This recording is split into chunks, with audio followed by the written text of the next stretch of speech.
Hey, welcome to the first press session today.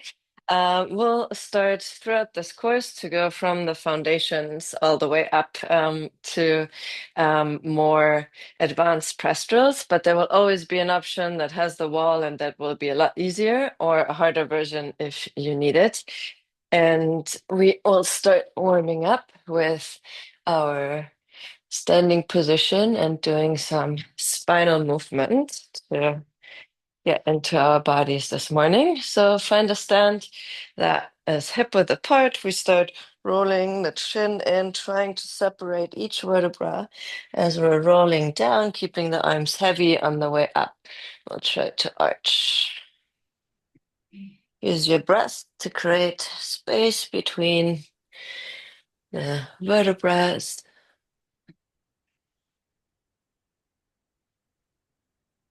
Exhale to roll down, inhale to lift and arch up.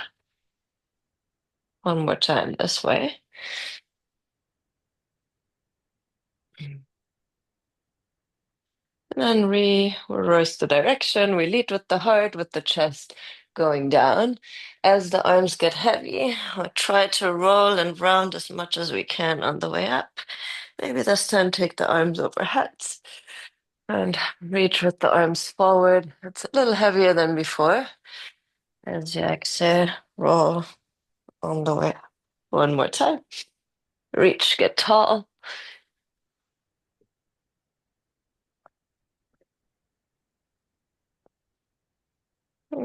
Keep standing forward. You just slightly bring the arms alongside of the body from right to left.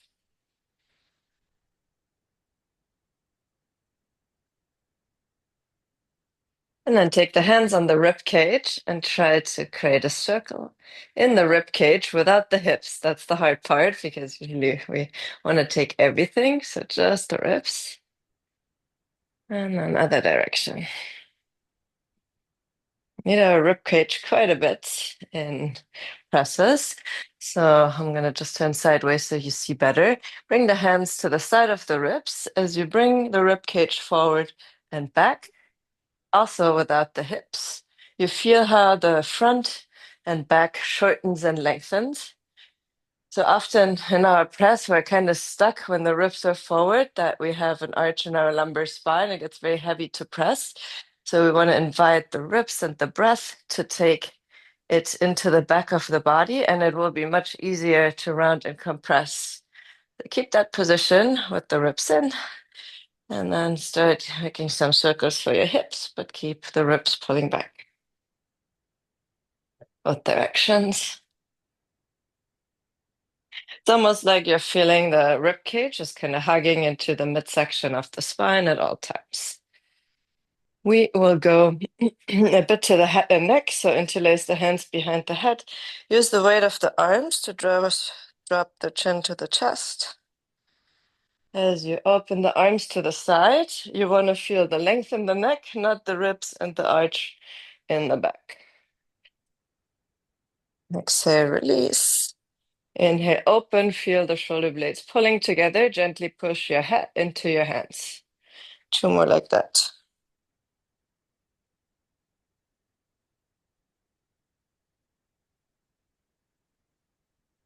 Last one.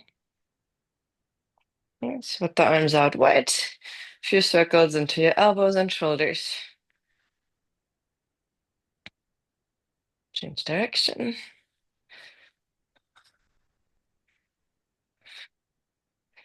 And get the feet a little wider. Knees are pointing over the toes. You can shimmy from side to side. Open the hip groin. And then a little twist with right and left shoulder going inside the midline of the body.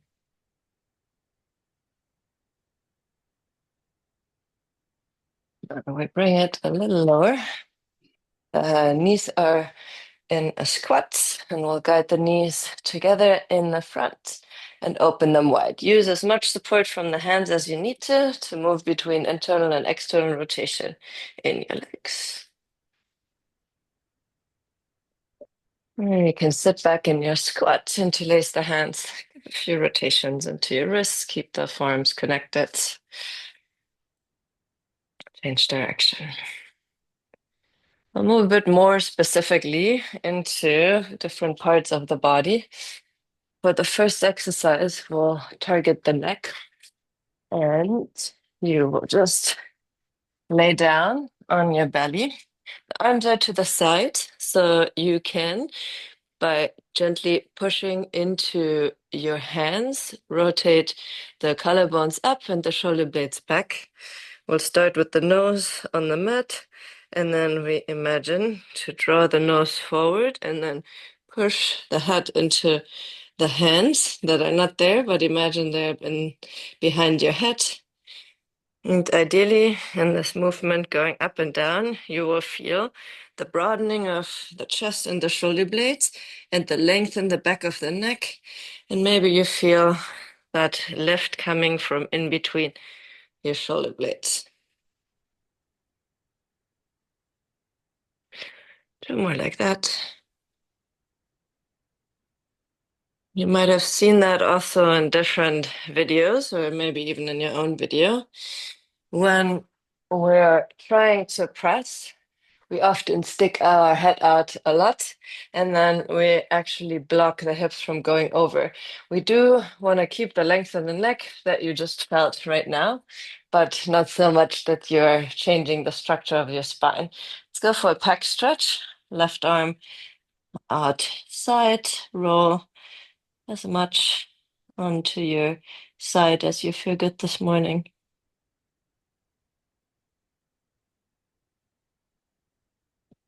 Other direction. Arm straight or bent, whatever serves you.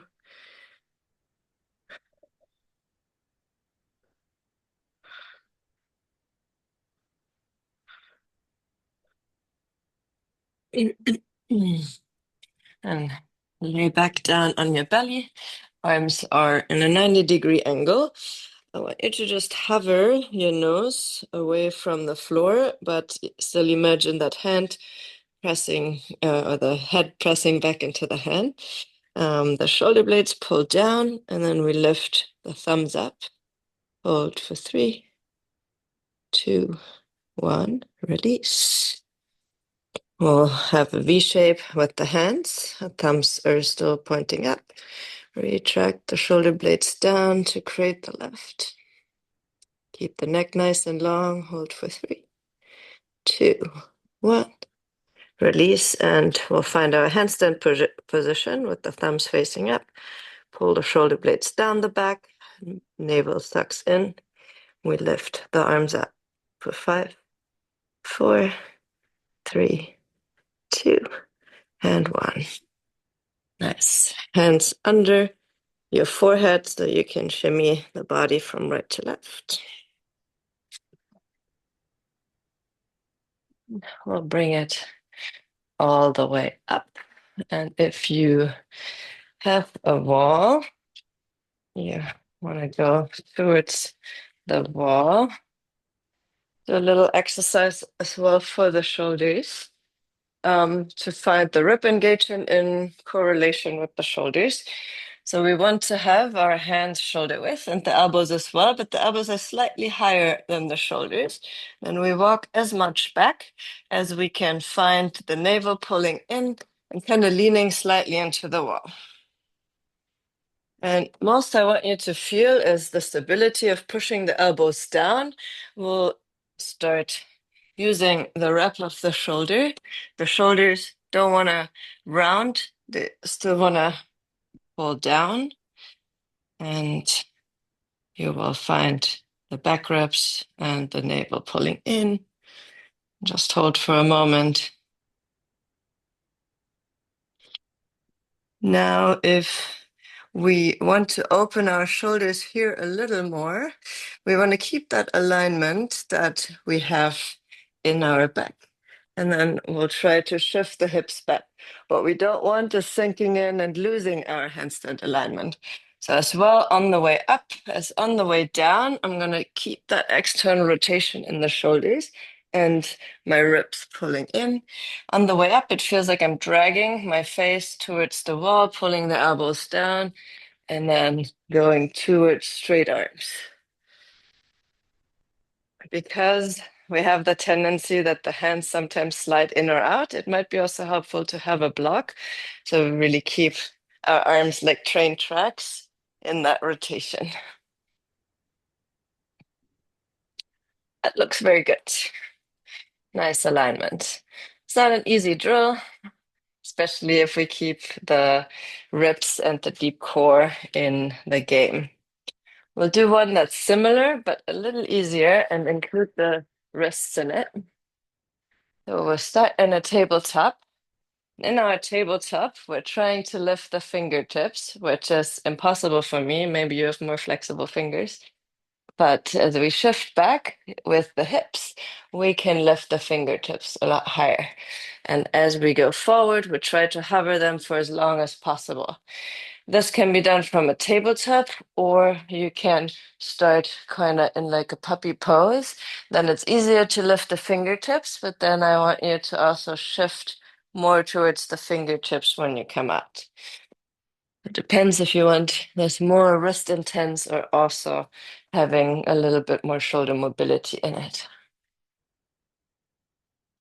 And especially just before you feel the fingers coming to the mat, stay there for a moment, embrace the shaking.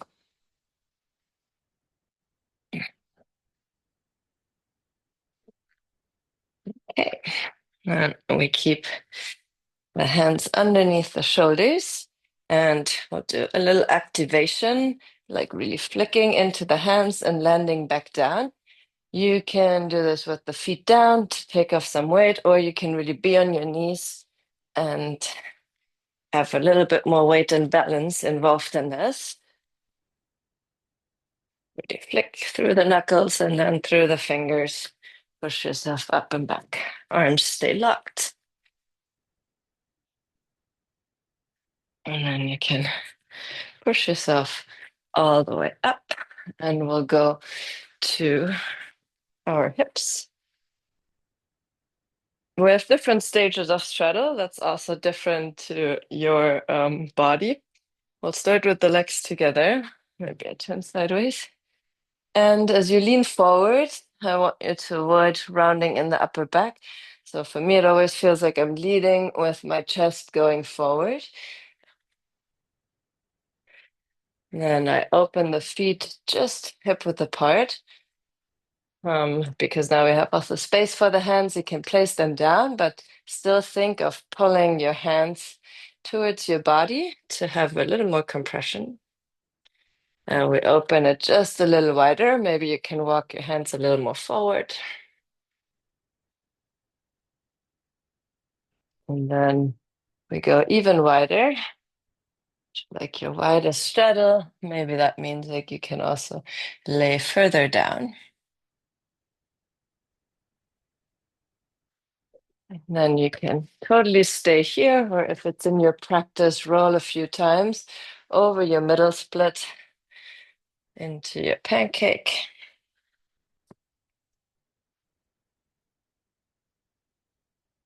And then we'll reverse the direction. And now we keep the hands forward and try to draw the legs a little closer. And we'll try to go towards hip width distance. Keep the compression. Try to touch the outer wrists. And then come back to your pike. Nice. We'll come back later to these stages of straddle. For the press, it's useful to practice all of them. You'll feel different challenge in how wide or narrow the legs are, but we're going through all of them in our press, so it's good to practice them. We'll go into a squat position one more time to be aware of the pelvis. We can be in our squat and kind of slouching back so the pelvis rounds. Or we can go more into our toes and feel this arch in our lumbar spine. Ideally, we want to be in between, where you see the shoulders and the hips in one line. And in this position, I also feel the navel slightly pulling in. You can lift the arms up to create that nice long line. Feel free to have support under your heels if it's too much in your Achilles. Bring the hands forward and we'll go a couple times from having the hands either just behind the toes, or if you need more space, more forward, if you want to make this harder in between. But we'll rock a few times onto the toes and sinking down. This movement comes mostly from pulling the legs into the hips. And if it's a flexibility issue, you can totally put block in between the hands. But see if you can create that adduction of the legs up that automatically tries to lift your hip a little bit. And the thigh comes closer towards your ribs. Nice. Bring it all the way back down into your tabletop. I'll talk about one more detail before we start with handstands, and it's the shoulder position. A lot of handstand teachers say to push a lot, and most people translate it into this like very rounded position that engages the pec, but not the back of the shoulder. I like to be sustainable in my practice. That's why I want to use the back of the shoulder, which feels more like the shoulder blade like pulls down into the spine, and the serratus muscle is quite active and the trap is quite relaxed. And we'll try this in a plank. The difference of really pushing the floor away and over rounding, or having a flat spine and a flat body position, and feeling the shoulders pulling into the spine. I do think holding that position is also a lot more sustainable because your body is carried by the bone structure and the supporting muscles in the back, and you can hold it for a lot longer than being in this over push position that feels very rigid. But you can try it on your own, what feels better. Do a straight handstand drill and then do a straight handstand. Start handstanding. You have a wall or a couch or whatever, doesn't matter. You don't actually need to push so much into the wall. It's just a nice reference to help us feel that we're upside down. So the hands are just one palm above the ground. We'll try to create that wrap where it feels like the armpits are going down. I'm going to pull the navel and the ribs above the floor. You don't need to push to lift the chest off. The chest actually wants to stay down, only the navel and wants to lift off. I hope you see that tiny space of light. It's quite hard to do both.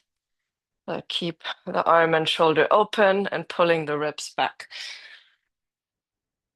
Let's try to hold it for a couple breaths. See if you can keep the length in the neck. A little more chest down, Sylvie.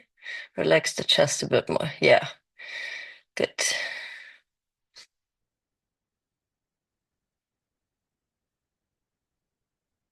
Yeah, that looks great.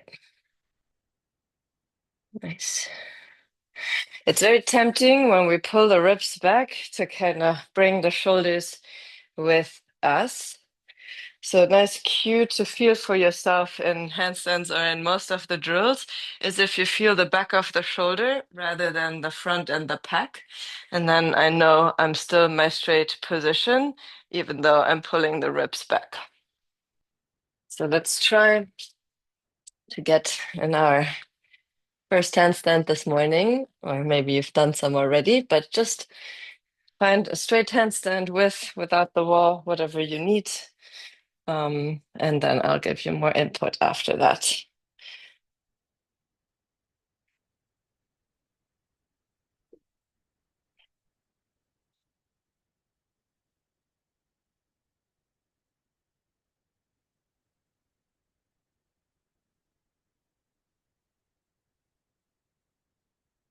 And take a few. Morning. Beautiful line. Christy, really nice. Looks really good in the chest and shoulders, Nina. Really nice. Yeah, good correction, Sylvie. That was really nice.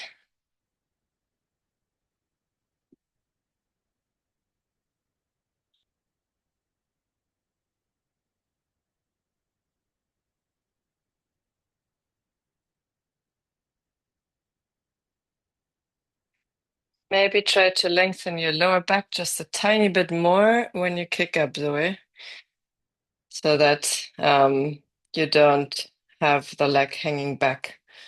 Just a tiny bit, not as much as you showed in standing. Beautiful lines, really nice. Yeah, that looks much better. That's it, Zoe.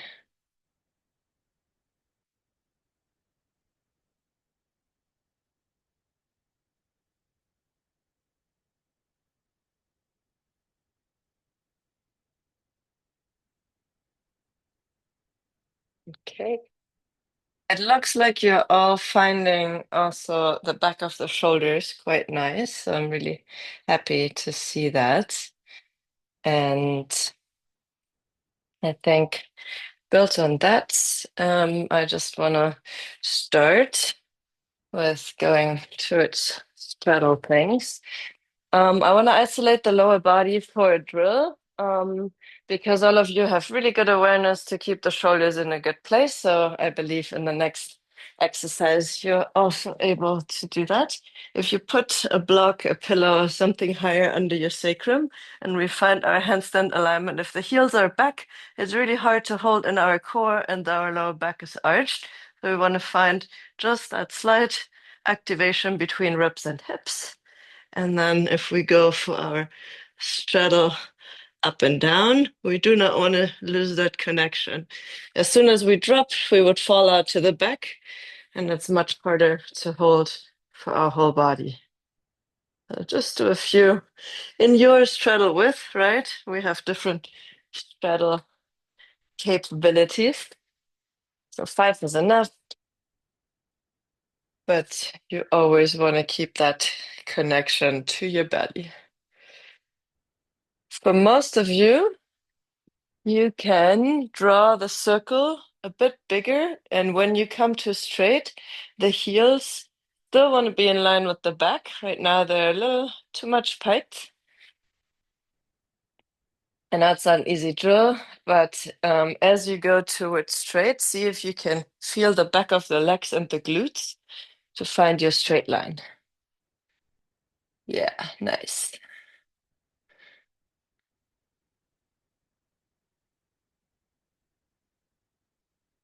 A little lower. Sylvie, Nina, Cat, a little lower at the heels when you go to straight. Make it a little hard. The straight one is hard. Perfect. Nice. Much better. Cool. Now we'll try this from our straight handstand. And something that, let's do one first and then I'll give you more details. I think that's easier. So we start in our straight position, no matter if you kick up or straddle up. And then, like we did on the floor, go through all the straight stages of your straddle to go all the way back down. And feel that your shoulders stay in the same place no matter where you are with the legs and the movement. And then I'll give you another one for this drill.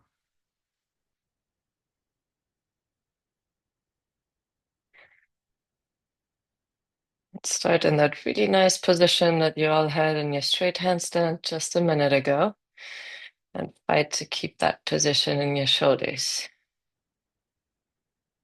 Yeah, especially when the legs come lower than the hips, we tend to bring the shoulders forward. Beautiful cat. Nice. Looks good.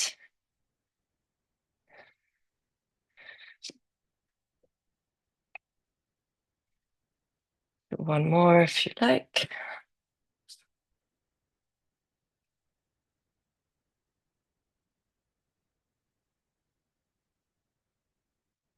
I think all of you are feeling that point when the legs are passing by the hips. that because the gravity pulls us down to the floor, the shoulders want to kind of avoid the pressure and go a bit forward, and then we just roll down. And what I wanted to say just a minute ago for this transition, and I'm going to show it in handstands in a moment.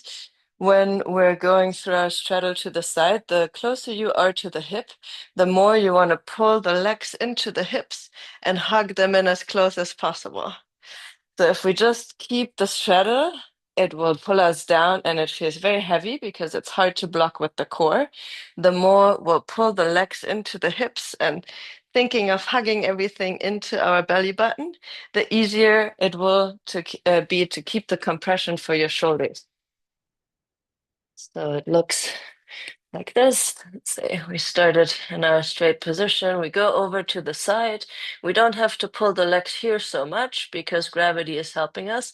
But as soon as I'm here, I'm pulling the legs in. So my shoulders can stay in the same position. And here, it doesn't actually feel heavy to hold the legs there. And that will help me to keep my shoulders also more open. But I try to pull them so much into my hip that my hip and shoulders can carry it better. So I want you to try that. Could also be done with the back to the wall. You can also feel it there. Quite nice, but I think you all got the control. Yes. So nice, Zoe. So nice.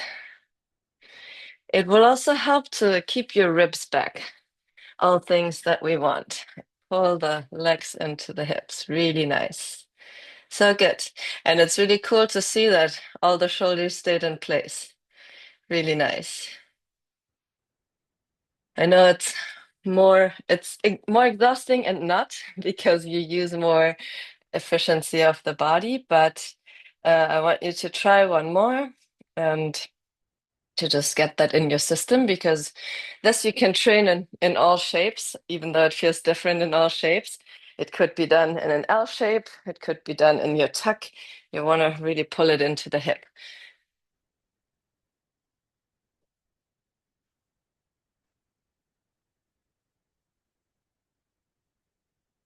Beautiful. Perfect. Yeah. And you can also try it standing like Zoe is doing. Whenever like we just lift the leg, we also have the tendency to get a cramp. But if we're pulling the leg into the belly and the hip, we can also lift it a lot higher. It's actually a cool experience than just lifting the leg, but hugging it in, we can lift it a lot higher because we support it from the hips and core. Yeah, nice. Okay, let's try it just to feel it in one more different shape, in our L shape. You do your kick up, and this can be quite relaxed. And then you pull the leg into the belly button and see if you can land quite close and on your tiptoe next to your head. And then you try it on the other side.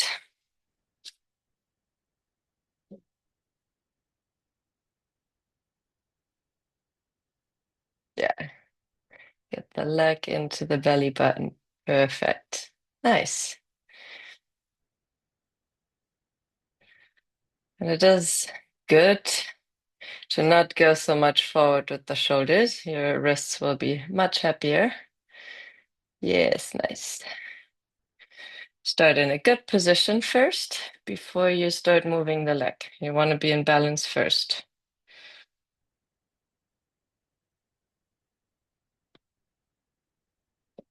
Yes, perfect, Nina. That looks great. Okay. So with these two exercises, you can train your press anytime on the way down. Very um, realistic as the press movement. And we'll try to do that on the way up now as well. We'll do a seated drill for a moment. And what you did in just standing, if we're trying to lift the legs into the hips, we'll find this natural compression versus like leaning and lifting, and everything feels very heavy.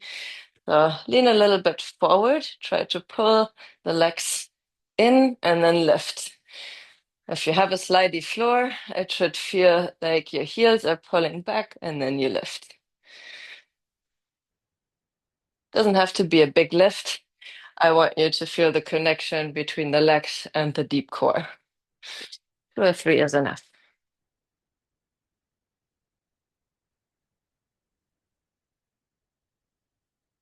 So now when we jump into our straddle, I want you to think of the same action that as soon as we jump, we're pulling the legs into the hips, so the hip has an easier time to stack on top of the shoulders. I'll show you the difference. If I'm here and I'm just jumping and not pulling my legs, I usually end up in a worse position.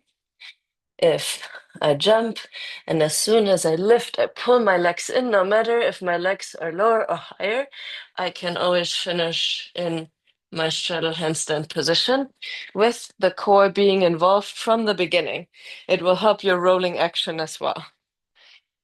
So let's try to do a few straddle jumps, either to adjust your straddle balance, or if it feels better to go all the way to straight, that's also fine.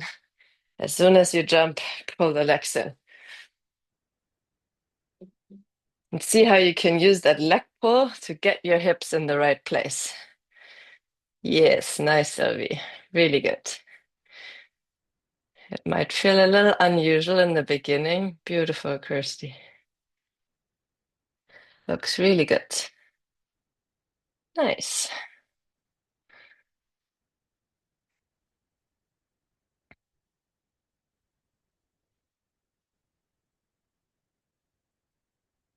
Nice.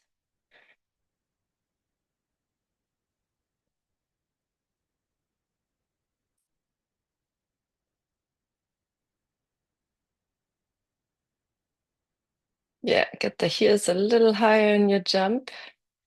That's it. Perfect cat.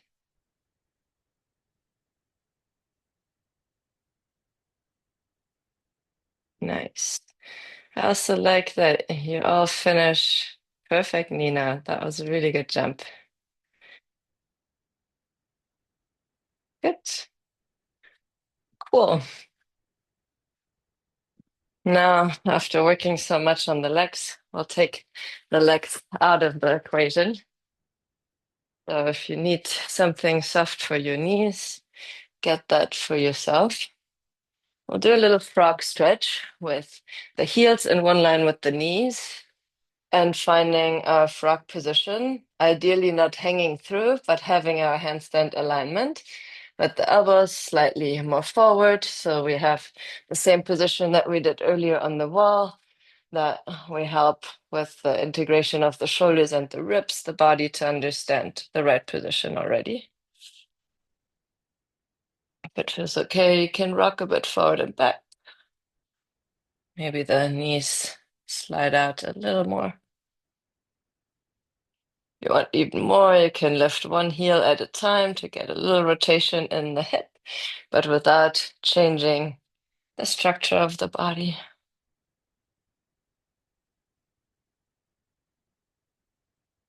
And get the legs together and come into a seated position where the knees are still wide. And you're going to lift the arms up and try to just connect one more time. The back ribs staying back and the shoulders open. See if you can slightly look to your hands. Now, when we take the legs into a more relaxed shape, for most people, it is easier to round the spine and also to focus more on the foundation. So the hamstring is not blocking your movement. We'll do a frog handstand. Looks like this. You jump in and you find this relaxed leg position. So my legs are so relaxed I could shake them. You don't have to do it. It's more to show. And I want you to feel if you feel the back of the shoulders, the back of the ribs, the belly button pulling in, and the legs just being relaxed. Just for one or two to feel the position, and then I'll give you more to that.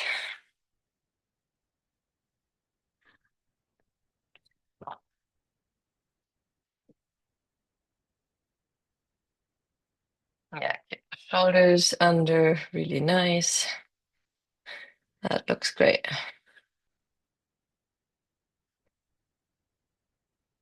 Cool.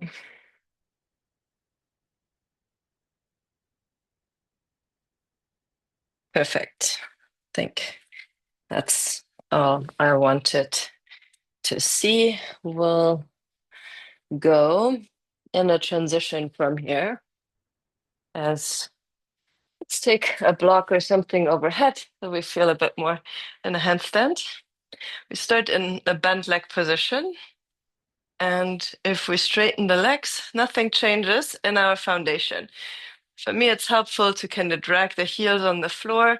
And especially when I bring the heels in, I want to keep the chest pulling forward. Of course, you can also sit on a block.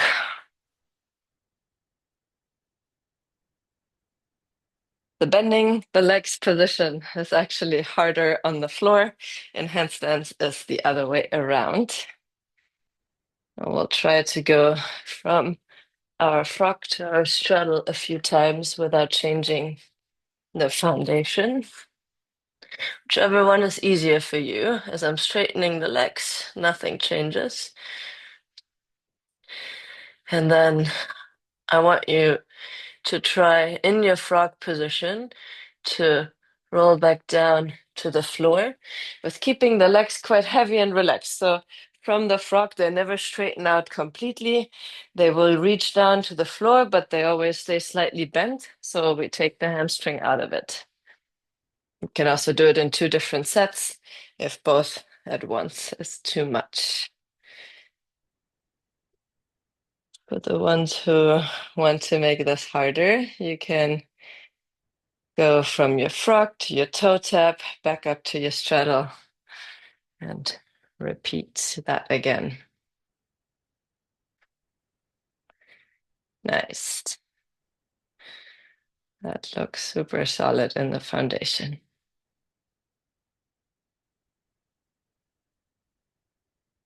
Perfect. Yeah, and as you roll down, because the legs are relaxed, think of still the knees hugging into your hips and staying in this like tight little ball close to your body. Everything close to your body will feel easier.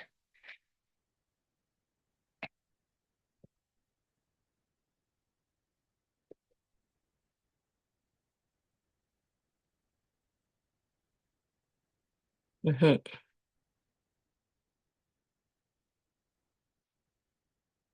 Yeah, keep the shoulders in that place.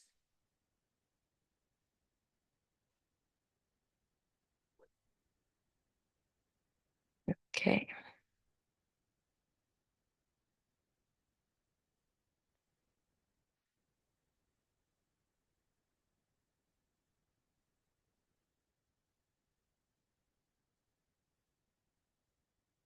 Before we get too tired, I want to focus on that negative roll down of the frog position.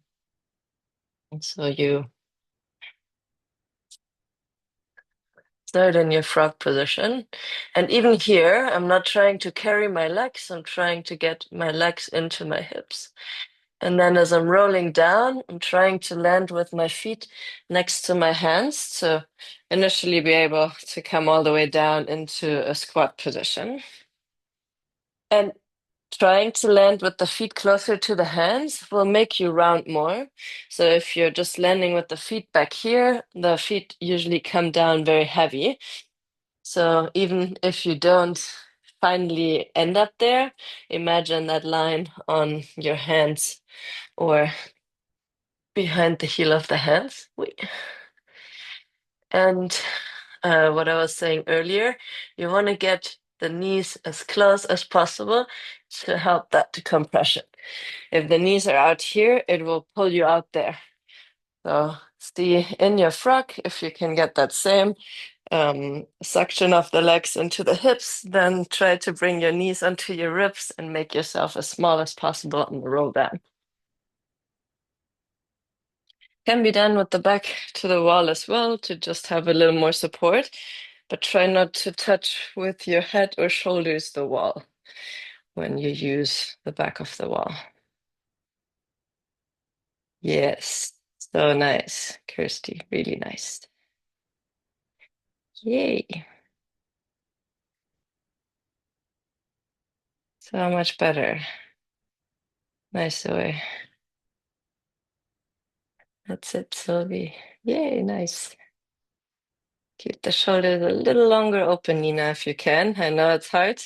Um, you kind of have to do the opposite. The shoulders have to keep pushing open so the lower body can round independently from the upper body.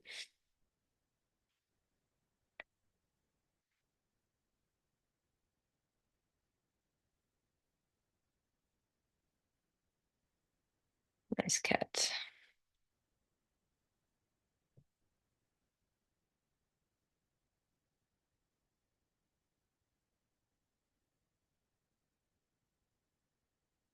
Nice. I'll do a very beautiful rounding now in the middle of your spine. It's very easy, I feel like, to round in the upper back, right? Especially when we try to push so much, we're already rounded, and then we can't access the lower part of the spine. So it's quite hard to keep the shoulders open and bring the rounding in the lower part of the spine, kind of underneath the bra line. It's still quite hard for me, because I don't have so much movement in this part of my body. My lower back is very mobile, but then this part again, like getting it to round here, is quite hard. But we'll do another drill for it. And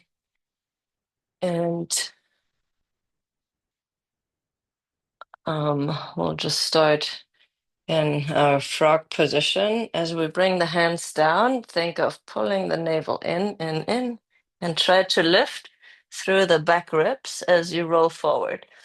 So I want you to just feel this part going up and back. And the hands can stay down, but they're quite relaxed. So as you go onto the tiptoes, I'm going to carry it mostly in the belly and the ribs, not so much the hands. You can come onto your toes or not. It's more about trying to feel the lift of the back ribs.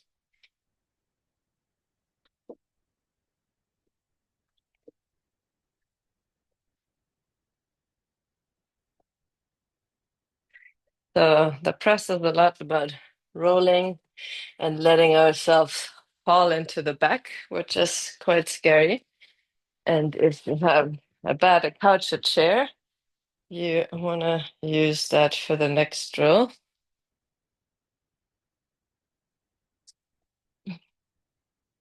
You find a distance that allows you to already have the shoulders in place, the legs are bent, and we'll try to, from the toes, roll with our ribs back so the feet lift. Kind of just what you did. This part goes back, and then my feet get light. Shoulders stay. It would be a bit easier if the surface is a little higher. Like you can also do it from a table that's hip height, but try to just feel this part going back and how that helps your hips and legs to be light.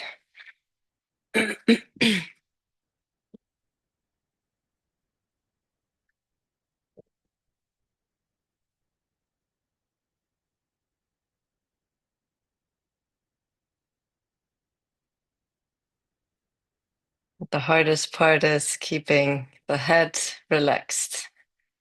Yeah, that looks really good, Sylvie. Keep leaning a tiny bit more.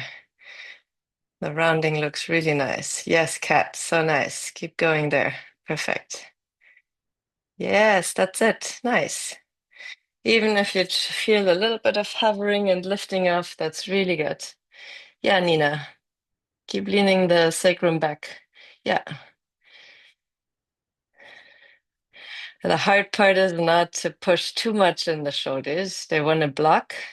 Yes.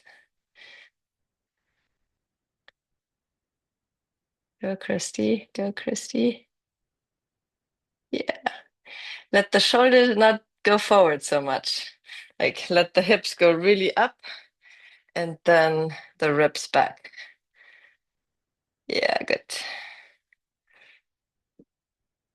It almost feels like, even though from the outside the shoulders go a little forward in the press, but I'm actually thinking of pushing my chest and shoulders quite open to help the hips stacking on top.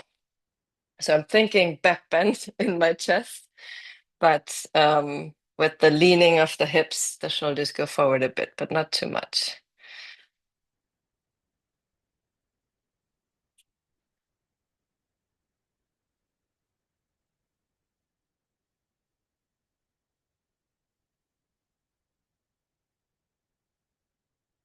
Yes, Sylvie, that was really good. Nice scoop with the shoulders at the end as well. Nice.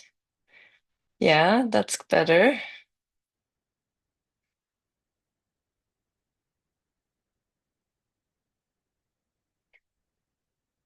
Leaning the ribs. Nice, Zoe. Good. And the same thing that we talked about earlier in class is also helping you with the ribs. If you think of the legs pulling in, it will also help the ribs going back. Instead of trying to lift the legs, then it is quite heavy. Let's see if I can show you that a little closer, maybe.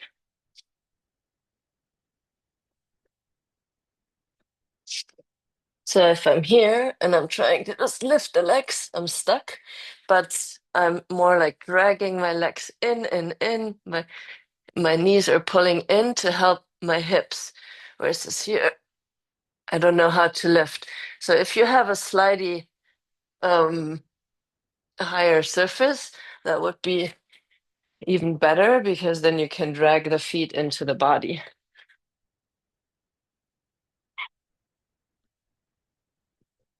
But even just thinking about that detail again will help you find the right action. And if you had too many presses already, just try it one more time on the way down to pull the knees in.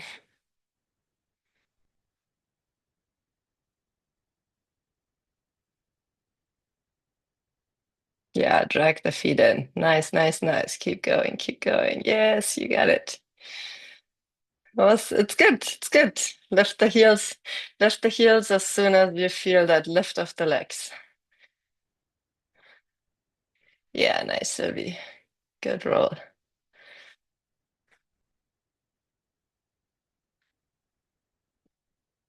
It's also the first session, so just take your time to try the drills, try to understand the technique, and then you have enough time to repeat them. It's always more important that you find the little details and know exactly what to look for than doing it perfect on the first go. Nice. Last one, and then we'll do a little different drill. Nice cat.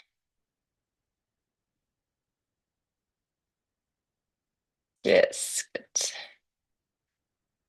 And even I know it feels like you failed the attempt, even if you just find that little bit of lift and then you don't make it up, but you make it down on the compression, that's um, very good as well. Because you will still keep the compression and use the rolling. And one day, like you can just decide if you go up or down, but it builds a lot of strength to just create that lift and then rolling back down.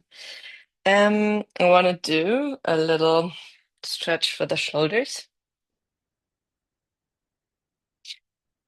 with a wall or a couch, whatever you have, but something that's a little bit of higher surface, being on your knees and trying to get the sternum down, not dropping the tailbone, just creating the shoulders stretched. The neck is nice and long.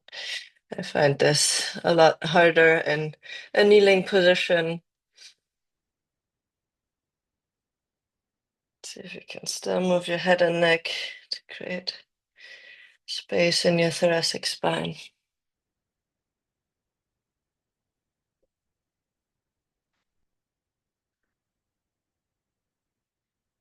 And then we do something similar with a block or a black roll, something you can put under your thoracic spine.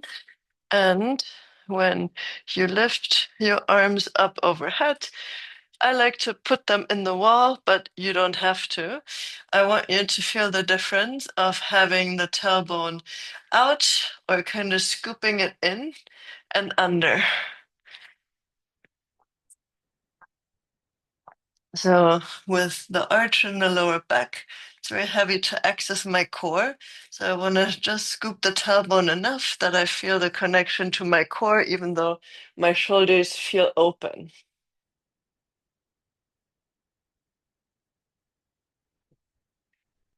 We always want to be in a safe space with our body. If we disconnect from the core completely and we would fall over a very open shoulder position, that would be very dangerous. So in the next one, we want to use that same activation. And we'll do a little hollow back feeling to go back to what I said about the chest. So you can use the wall. I want to bring my shoulders away. That's how my hips go back.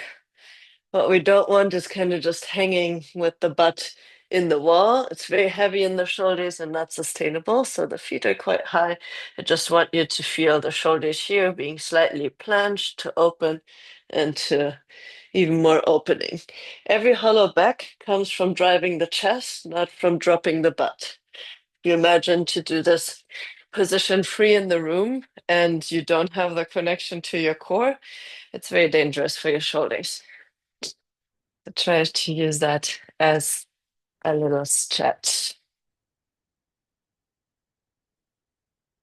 No worries, Kat. I see you soon.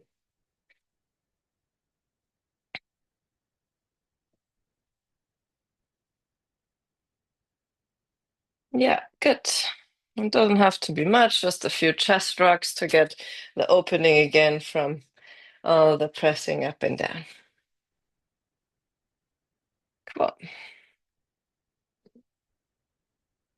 Just do one or two. That looks great. This is the opening in the chest that I was talking earlier, even though the legs want to pull us in a closed shoulder position that I think about to counter the force that's coming. We'll do one more stretch and then conditioning. One leg is bent and one leg is straight. So we do this little half middle split. You can use support for your arms or you can come down, but the knee, the hip, and the straight leg want to be in one line.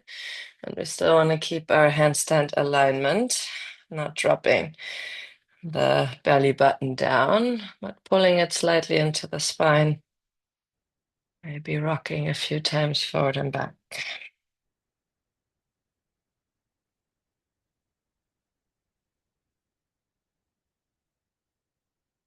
And we just switch sides. One leg bend, one leg straight.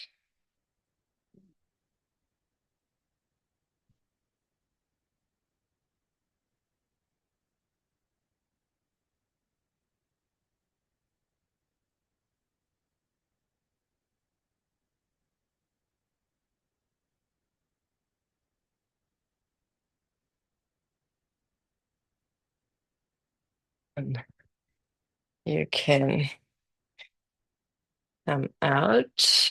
Let's see if I can show you this. with this closet or if it's too small, but I think you get the idea. You just have to imagine the wall where the closet is bigger.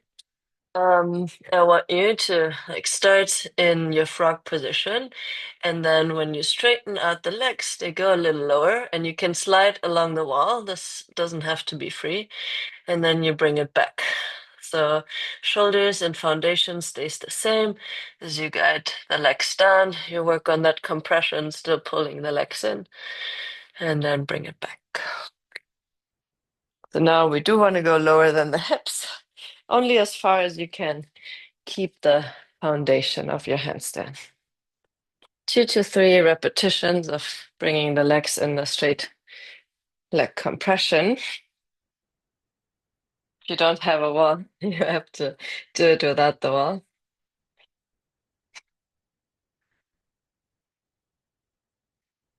Yeah, nice. Good. And now we'll purposely slide the legs a little lower than the hips and try to come back up. But then by bending the legs, it should feel a little easier to come back up. Good. Yeah, nice. And when we're shortening the leverage, meaning bending the legs, um, it happens often that we kind of slingshot out. So come back to the feeling, especially when the legs are straight, to pull the legs in, to have the deep core with you as you come back up. One more time.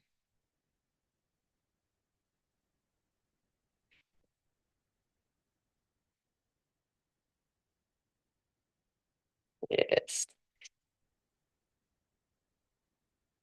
very good.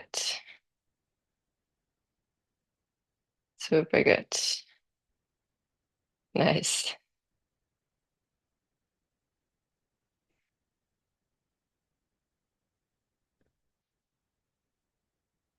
Perfect. Really happy about that. Do a little decompression stretch to target the same area in our back. Chair, couch, bed, whatever you have.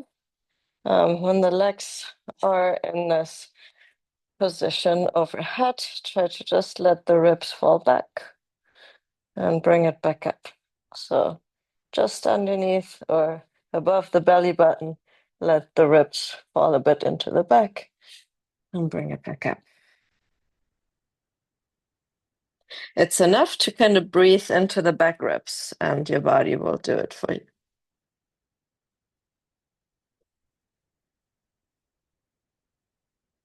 And next one, you can just roll all the way down.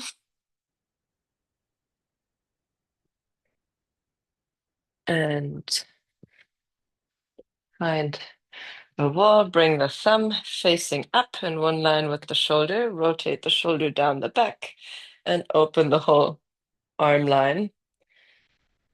Wiggles, bend, straighten, look to the other side. However, you can take the tension out of the arm.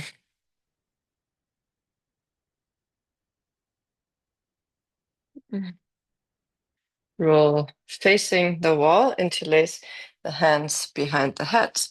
Get the elbows into the wall, get a little tricep stretch, invite the neck to be long, chest low.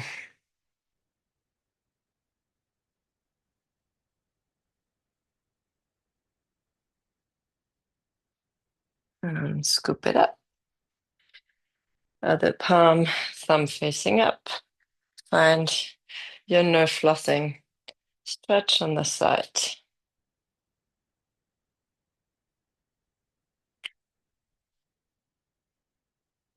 Maybe focus on keeping that shoulder down so the collarbone stays lifted.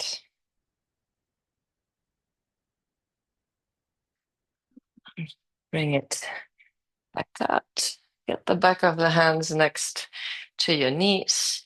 Maybe rotate the elbow in and out to loosen up each part of your wrist and elbow.